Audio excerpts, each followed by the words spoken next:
बच्चों, आज के इस वीडियो में सभी का स्वागत है। और आज हम लोग हिंदी के इस वीडियो में हिंदी की कक्षा 6 की पूरक पुस्तक बाल राम कथा का यहाँ पर हम लोग तीसरा अध्याय पिछले वीडियो में पूरा किए थे, जिसमें 2 वरदान के बारे में लिखा हुआ था। राजा दशरथ से रानी कैकेयी अपनी दासी मंथरा के कहने पर वह उसे मंथरा की बात उचित लगती है और वो 2 वरदान जो है बहुत पहले राजा दशरथ ने वचन दिया था उसे वो मांगती है, और उसमें राम को 14 वर्ष का वनवास और भरत के लिए राजगद्दी मांगती है। राजा दशरथ ये सुनकर मूर्छित हो जाते हैं और वो कहते हैं रानी को कि तुम जो है कुछ और मांग लो, लेकिन राम के लिए ऐसा जो है वरदान मत मांगो। लेकिन रानी अपनी ज़िद पर अड़ी रहती हैं और राजा दशरथ बार बार बेहोश होते रहते हैं। और ये सुनकर कि रानी कैकेयी ने 2 वरदान मांगे हैं, वो अपने वचन से पीछे भी नहीं हो पाते हैं। और रानी कैकेयी कहती हैं कि यदि आप मेरे वरदान को, मेरे वचन को नहीं मानेंगे तो आप जो है रघुकुल का अनादर कर रहे हैं और तब आप दुनिया को मुँह दिखाने के काबिल नहीं रहेंगे। और अगर आप हमें ये 2 वरदान नहीं देते हैं तो मैं विष पीकर आत्महत्या कर लूँगी, तो यह कलंक आपके माथे लगेगा। तो इस तरह से राजा दशरथ यह सुन नहीं सके और फिर दोबारा बेहोश हो गए। तो आज हम लोग उसके आगे का पढ़ेंगे। आगे राम का वन गमन। तो राम के वन गमन में किस प्रकार जो है राम को ये बात पता चलती है और किस तरह से नगरवासी का जो है नगरवासियों पर इसका प्रभाव पड़ता है, तो ये हम लोग देखेंगे। तो राम का वन गमन ये 4था अध्याय है इसमें का, और इसमें हम लोग शुरू करते हैं। पहला अनुच्छेद। कोप भवन के घटनाक्रम की जानकारी बाहर किसी को नहीं थी। कोप भवन, जहाँ रानी कैकेयी जो है वो क्रोध में अपना रूप बदलकर और फटे चिथड़े कपड़े पहनकर वो जो है वहाँ पर लेटी हुई थी। तो इसकी जानकारी, इस घटनाक्रम की जानकारी, और राजा दशरथ वहाँ गए तो वहाँ क्या हुआ इसकी जानकारी किसी को नहीं थी। यद्यपि सभी सारी रात जागे थे, सभी सारी रात जगे हुए थे क्योंकि राज्याभिषेक की तैयारियां चल रही थी। तो पूरे नगरवासी और महल में रहने वाले लोग सब तैयारियों में लगे हुए थे। उनको कुछ नहीं पता था कि राजा दशरथ और रानी कैकेयी के बीच में क्या वार्तालाप चल रहा है और क्या जो है घटना घटी है। तो इस बात की जानकारी किसी को नहीं थी। कैकेयी अपनी ज़िद पर अड़ी हुई। राजा दशरथ उन्हें समझाते रहे उन्हें पूरी रात कि वो किसी तरह मान जाएं। नगरवासी राज्याभिषेक की तैयारी करते हुए और गुरु वशिष्ठ की आंखों में भी नींद नहीं थी। आखिर राम का अभिषेक था। दिन चढ़ते के साथ चहल पहल और बढ़ गई। हर व्यक्ति शुभ घड़ी की प्रतीक्षा में था और हर व्यक्ति वहाँ का, अयोध्या का जो है वो शुभ घड़ी की प्रतीक्षा में था जब राम का राज्याभिषेक होता। तो इस तरह से सारे नगरवासी अभिषेक की तैयारी में लगे थे और किसी को इस घटना का पता नहीं था कि राजा दशरथ से रानी कैकेयी ने 2 वरदान मांगे हैं, और वो 2 वरदान इतना दुखदाई हैं जिससे कि राजा दशरथ बार बार बेहोश हो जा रहे हैं। महामंत्री, अब आगे हम लोग पढ़ते हैं दूसरा अनुच्छेद। महामंत्री सुमंत्र कुछ असहज थे। असहज मतलब कि वो भी एक अनचाहा सा, जैसे उनके भी अंदर एक डर बना हुआ था। उनको कुछ ठीक नहीं लग रहा था। महर्षि के पास आए। दोनों ने महाराज के बारे में चर्चा की। पिछली शाम से किसी ने महाराज को नहीं देखा था और शाम के बाद से किसी ने महाराज को नहीं देखा था, और इसीलिए सुमंत्र भी थोड़े से परेशान थे। असहज होना यानी थोड़ा परेशान होना। तो पिछली शाम से उन्हें किसी ने देखा भी नहीं था, राजा दशरथ को। कुछ लोगों के लिए इसका कारण आयोजन की व्यस्तता थी। तो कुछ लोगों ने कहा शायद आयोजन की व्यस्तता के कारण ऐसा है कि राजा दशरथ व्यस्त हैं। महर्षि ने सुमंत्र को राजभवन भेजा। महर्षि ने सुमंत्र को राजभवन भेजा। समय तेजी से बीत रहा था। शुभ घड़ी निकट आ रही थी। सारी तैयारियां हो चुकी थीं। केवल महाराज का आना शेष था। सुमंत्र तत्काल राजभवन पहुँचे। अब यहाँ पर महामंत्री सुमंत्र कुछ परेशान लग रहे थे, क्योंकि बहुत समय से, शाम के समय से उन्होंने राजा दशरथ को नहीं देखा था, और कुछ लोग सोच रहे थे कि आयोजन की तैयारी की वजह से वो व्यस्त हैं। महर्षि ने सुमंत्र को राजभवन भेजा और समय जल्दी जल्दी बीत रहा था, इसलिए जो है सारी तैयारियां भी पूरी हो चुकी थी। केवल महाराज का आना शेष था। सुमंत्र तत्काल मतलब तुरंत, तत्काल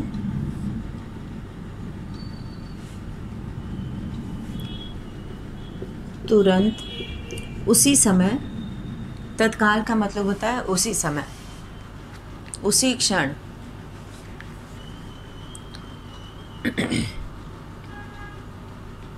उसी क्षण जो है वो राजभवन पहुँचे और कैकेयी के महल की सीढ़ियाँ चढ़ते हुए सुमंत्र को एक अनजान डर ने घेर लिया। और कैकेयी के महल की सीढ़ियाँ चढ़ते हुए महामंत्री सुमंत्र को एक अनजाना डर सा लगा। अंदर पहुँचे, देखा कि महाराज पलंग पर पड़े हैं, बीमार, दीनहीन, बहुत ही चेहरे से बहुत ही दीनहीन लग रहे थे, दुखी लग रहे थे। सुमंत्र का मन भांपते हुए कैकेयी ने कहा, मन भांपना यानी कि मन की बात को जान लेना। सुमंत्र क्यों वहाँ आए हैं, ये रानी को इसका जो है अनुमान था कि ये क्यों आए हैं, राजा को खोजते हुए आए हैं। इसलिए रानी कैकेयी ने सुमंत्र के मन की बात को जान ली। चिंता की कोई बात नहीं है, और कहा, सुमंत्र से कहा कि चिंता की कोई बात नहीं है मंत्रीवर। महाराज राज्याभिषेक के उत्साह में रात भर जागे हैं। वे बाहर निकलने से पूर्व राम से बात करना चाहते हैं। कैसी बात? सुमंत्र ने पूछा। मैं नहीं जानती। अपने मन की बात वे राम को ही बताएंगे। आप उन्हें बुला लाइए। तो इस तरह से रानी जो है वो पूरी बात सुमंत्र को खुद नहीं बताती है, जबकि उसे पता है कि राजा की स्थिति ऐसी क्यों हो गई है, और वह जो है अपने मुंह से नहीं कहना चाहती थी। वो चाहती थी कि राजा दशरथ के मुख से ही सबको पता चले कि बात क्या है।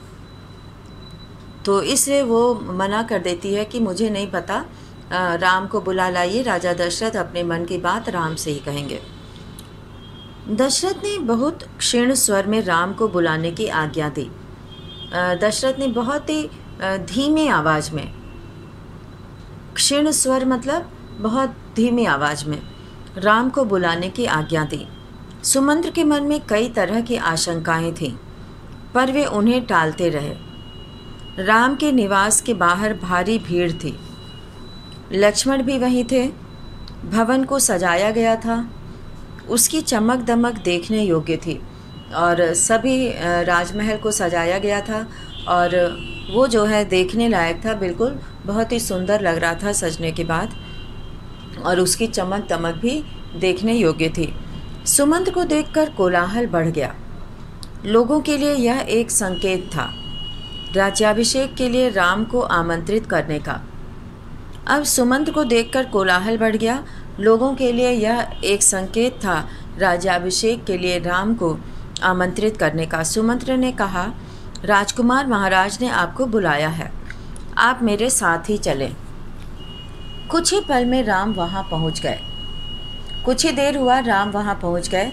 लक्ष्मण साथ थे। दोनों भाई विस्मित थे। वे राजसी वस्त्रों में थे, सजे धजे। लोग जय जयकार करने लगे, पुष्प वर्षा होने लगी। राजकुमार समझ नहीं पा रहे थे कि महाराज ने उन्हें अचानक क्यों बुलाया है। अब वहाँ पर उपस्थित सभी लोग राम की जय जयकार कर रहे थे, और दोनों भाई जो है बहुत आश्चर्यचकित थे कि महाराज ने उन्हें क्यों अचानक बुलाया है। और वे राजसी वस्त्रों में थे, राजकुमार के वस्त्र पहने हुए थे, और लोगों ने फूलों की वर्षा करनी शुरू कर दी क्योंकि समय हो चुका था राज्याभिषेक का। तो इसलिए जो है महाराज ने उन्हें अचानक क्यों बुलाया, ये दोनों ही राजकुमार नहीं समझ पा रहे थे, राम और लक्ष्मण। और लोग समझ रहे थे कि राजा राज्याभिषेक के लिए जा रहे हैं, राम राज्याभिषेक के लिए जा रहे हैं। महल में पहुंचकर राम ने पिता को प्रणाम किया, फिर माता कैकेयी को। राम को देखते ही राजा दशरथ बेसुध हो गए। उनके मुंह से एक हल्की सी आवाज़ निकली, राम। उन्हें होश आया, तब भी वे कुछ बोल नहीं सके। राजा दशरथ इतने ज़्यादा दुखी हो गए थे, उनका हृदय जो है टूट चुका था, और वो राम के वियोग से राम को वन भेजना नहीं चाहते थे, और इसलिए उनके मुख से आवाज़ भी बहुत कम निकल रही थी। थोड़ी देर तक चुप्पी रही। असहज सन्नाटा, कोई कुछ नहीं बोला। तो राम ने पिता से पूछा, क्या मुझसे कोई अपराध हुआ है? कोई कुछ बोलता क्यों नहीं? आप ही बताइए माते।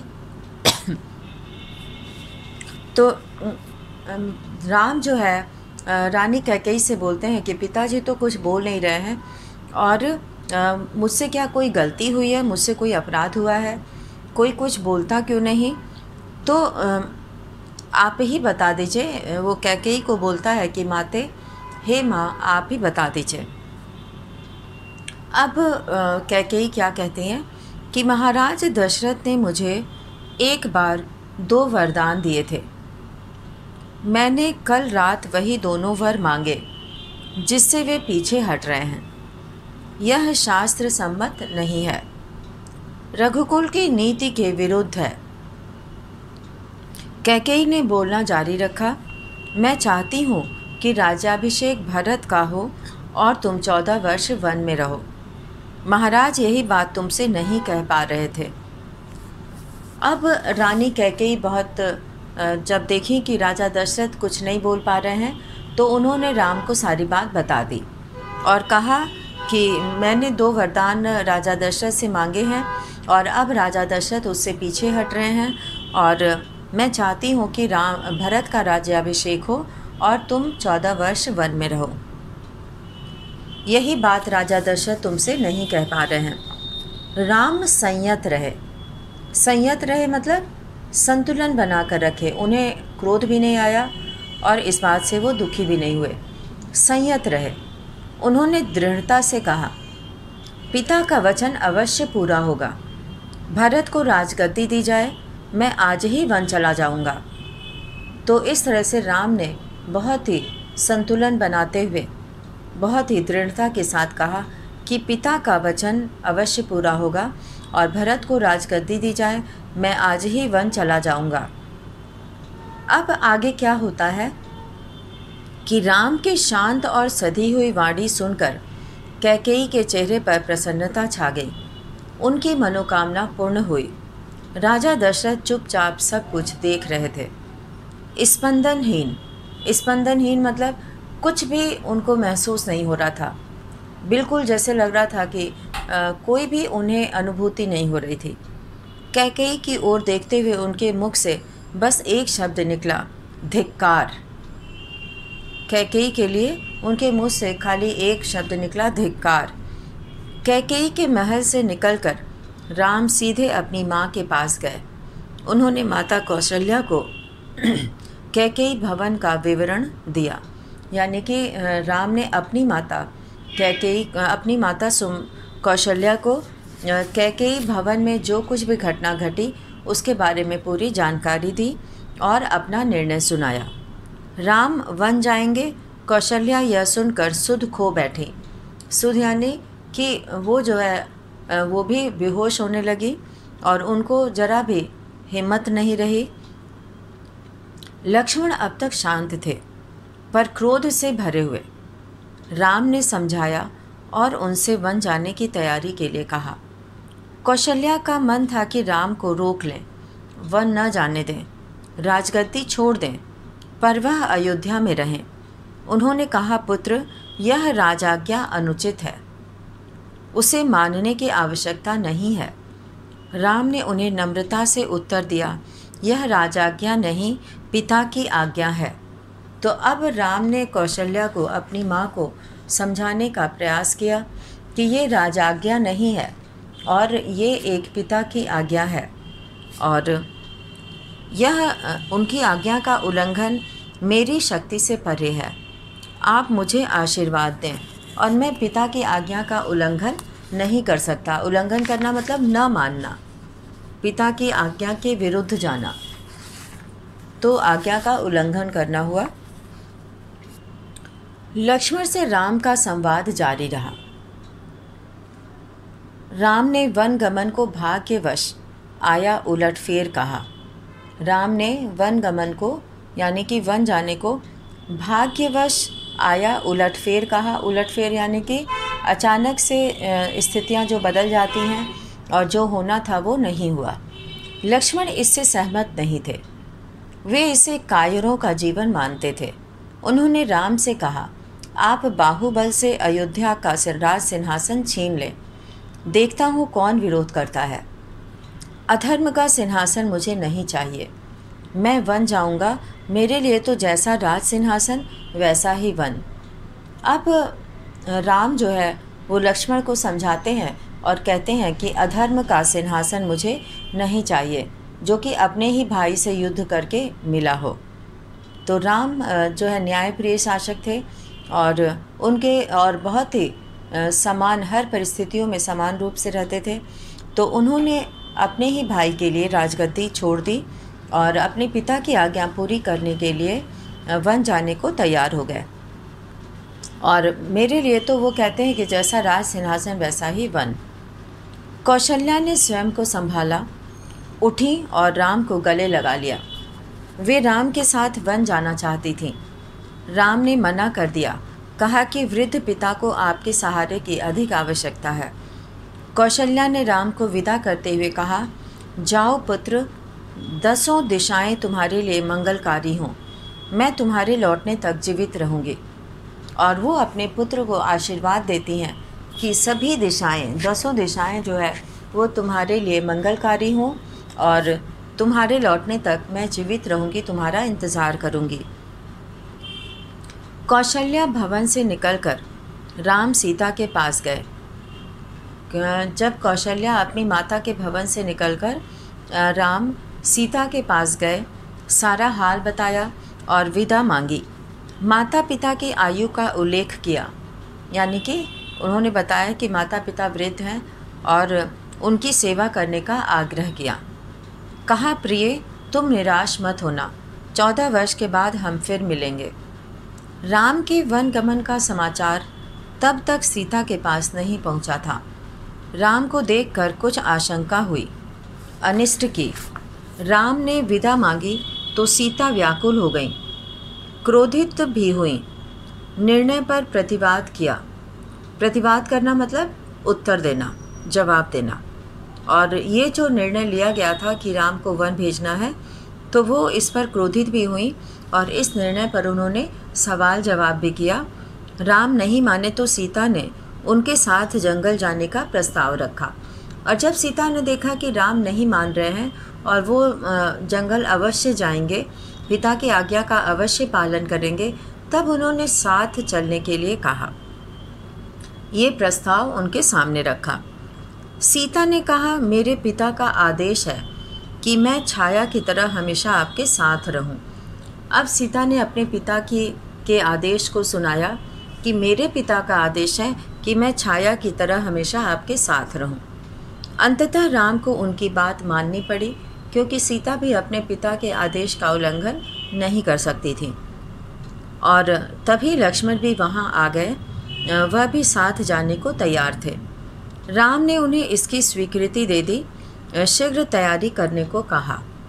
तो लक्ष्मण भी वहां आ गए और उन्होंने भी साथ चलने के लिए तैयार हो गए।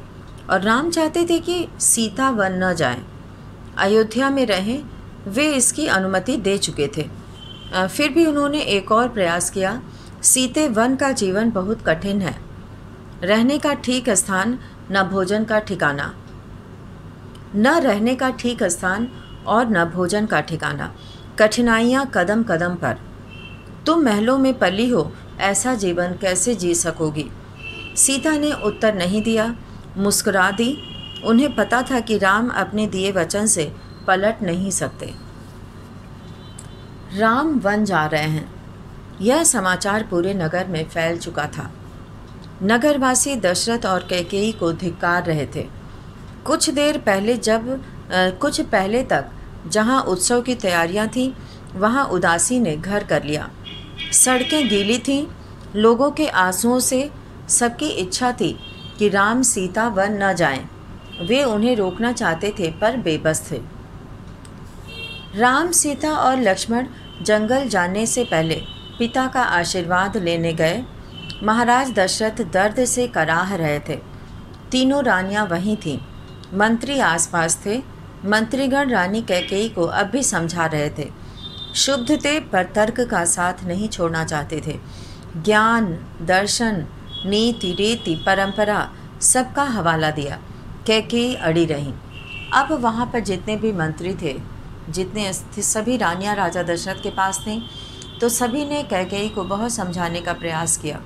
बहुत तरह से उन्होंने बताया उनको, लेकिन कैकेयी जो है अपनी जिद पर अड़ी रही, बिल्कुल ही नहीं बदली और न ही अपना वरदान उन्होंने वापस लिया। राम ने कक्ष में प्रवेश किया तो दशरथ में जीवन का संचार हुआ। वे उठकर बैठ गए। उन्होंने कहा, पुत्र, मेरी मति मारी गई है।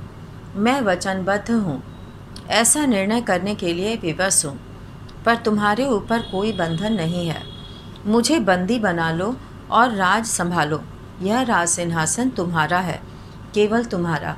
अब राजा दशरथ कहते हैं कि मुझे बंदी बना दो और तुम राज संभालो। पिता के वचनों ने राम को झकझोर दिया। राम इससे बहुत व्याकुल हो गए। वे दुखी हो गए, पर उन्होंने नीति का साथ नहीं छोड़ा।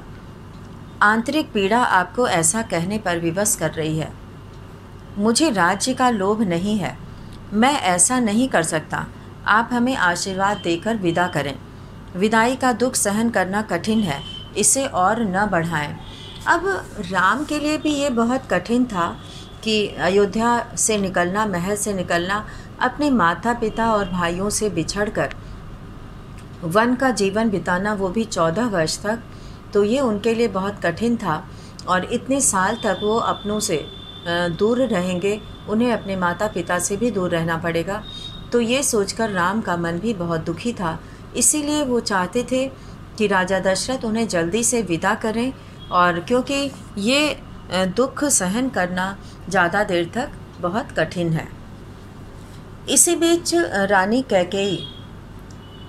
रानी कैकेयी ने राम, लक्ष्मण और सीता को वल्कल वस्त्र दिए। अब रानी कैकेयी तो पूरी तरह से तैयारी कर रही थी राम, लक्ष्मण और सीता को। उन्होंने, क्योंकि वो लोग वन जा रहे थे, तो वन जाते समय उन्होंने उन्हें वल्कल वस्त्र प्रदान किए, क्योंकि वहाँ पर गेरुए वस्त्र जिसको कहते हैं, तो क्योंकि जंगल में वो लोग राजसी वस्त्र पहनकर नहीं जा सकते थे, इसलिए रानी कैकेयी ने उनको वल्कल वस्त्र दिए। राम ने राजसी वस्त्र उतार दिए। वस्त्र कहते हैं कपड़े को। तपस्वियों के कपड़े पहने उन्होंने। और सीता को तपस्विनी के वेश में देखना सबसे अधिक दुखदायी था। महर्षि वशिष्ठ अब तक शांत थे। उन्हें क्रोध आ गया। उन्होंने कहा, सीता वन जाएगी तो सब अयोध्यावासी उसके साथ जाएंगे। भरत सुनी अयोध्या पर राज करेंगे। यहाँ कोई नहीं होगा, पशु पक्षी भी नहीं। एक बार फिर राम ने सबसे अनुमति मांगी। आगे आगे राम, उनके पीछे सीता और उनके पीछे लक्ष्मण। महल के ठीक बाहर मंत्री सुमंत्र रथ लेकर खड़े थे। रथ पर चढ़कर राम ने कहा, महामंत्री रथ तेज चलाएं। नगरवासी रथ के पीछे दौड़े। राजा दशरथ और माता कौशल्या भी पीछे पीछे गए। सब रो रहे थे। सबकी आंखों में आंसू थे। पुरुष, महिलाएं, बूढ़े, जवान, बच्चे मीलों तक नंगे पांव दौड़ते रहे। राम यह दृश्य देखकर विचलित हो गए। भावुक भी उनसे यह देखा नहीं जा रहा था। उन्होंने सुमंत्र से रथ को और गति से हाँकने को कहा ताकि लोग हार जाएं। अब राम ने सुमंत्र से और तेज से रथ को चलाने के लिए कहा ताकि वो सब पीछे रह जाएं, थक कर पीछे छूट जाएं और घर लौट जाएं। और जब रथ बहुत तेज़ भागेगा तो लोग भी तेज़ तेज़ दौड़ेंगे, जिससे वे थक जाएंगे और बाद में घर वापस चले जाएंगे। राजा दशरथ लगातार रथ की दिशा में नज़रें गड़ाए रहे, खड़े रहे जब तक रथ आँखों से ओझल नहीं हो गया। रथ दिखना बंद हुआ तो वे धरती पर गिर पड़े। रथ दिन भर दौड़ता रहा। वन अभी दूर था। तमसा नदी के तट तक पहुँचते पहुँचते शाम हो गई। वनवासियों ने रात वहीं बिताई। अगली सुबह वे दक्षिण दिशा की ओर चले। हरे भरे खेतों के बीच से गोमती नदी पार कर राम, सीता और लक्ष्मण सई नदी के तट पर पहुँचे। महाराज दशरथ के राज्य की सीमा वहीं समाप्त होती थी। राम ने मुड़कर अपनी जन्मभूमि को देखा, उसे प्रणाम किया, कहा, हे जननी, अब 14 वर्ष बाद ही तुम्हारे दर्शन कर सकूंगा। शाम होते होते वे गंगा के किनारे पहुंच गए। श्रृंगवेरपुर गांव में निषाद राजगुह ने उनका स्वागत किया। राम ने रात वहीं विश्राम किया। गुह राज के अतिथि के रूप में वन क्षेत्र आ गया था, नदी के उस पार। अगली सुबह राम ने महामंत्री को समझा बुझाकर वापस भेज दिया। दोनों राजकुमारों और सीता ने नाव से नदी पार की। सुमंत्र तट पर खड़े रहे वनवासियों के उस पार उतरने तक। उसके बाद वे अयोध्या लौट आए। सुमंत्र का खाली रथ अयोध्या पहुंचा तो लोगों ने उसे घेर लिया। वे राम के बारे में जानना चाहते थे। सुमंत्र बिना कुछ बोले सीधे राजभवन गए। राजा दशरथ कौशल्या भवन में थे, बेचैन सुमंत्र की प्रतीक्षा में। उन्होंने कहा, महामंत्री, राम कहाँ है? सीता कैसी हैं? लक्ष्मण का क्या समाचार है? वे कहाँ रहते हैं? क्या खाते हैं? सुमंत्र की आंखों में आंसू थे। उन्होंने एक एक कर महाराज के सभी प्रश्नों का उत्तर दिया। सुमंत्र को पता था कि दशरथ को इन उत्तरों से संतोष नहीं होगा। महाराज की बेचैनी बनी रही, बढ़ती गई। वन गमन के 6ठे दिन दशरथ ने प्राण त्याग दिए। राम का वियोग उनसे सहा नहीं गया।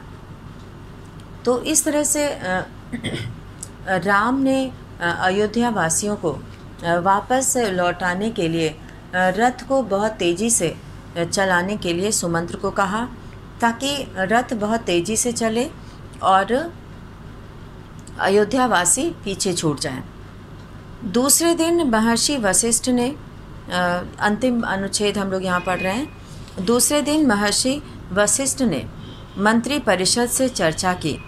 सबकी राय थी कि राजगद्दी खाली नहीं रहनी चाहिए। तय हुआ कि भरत को तत्काल अयोध्या बुलाया जाए। घुड़सवार दूत रवाना किए गए, इस निर्देश के साथ कि उन्हें अयोध्या की घटनाओं के संबंध में मौन रहना है।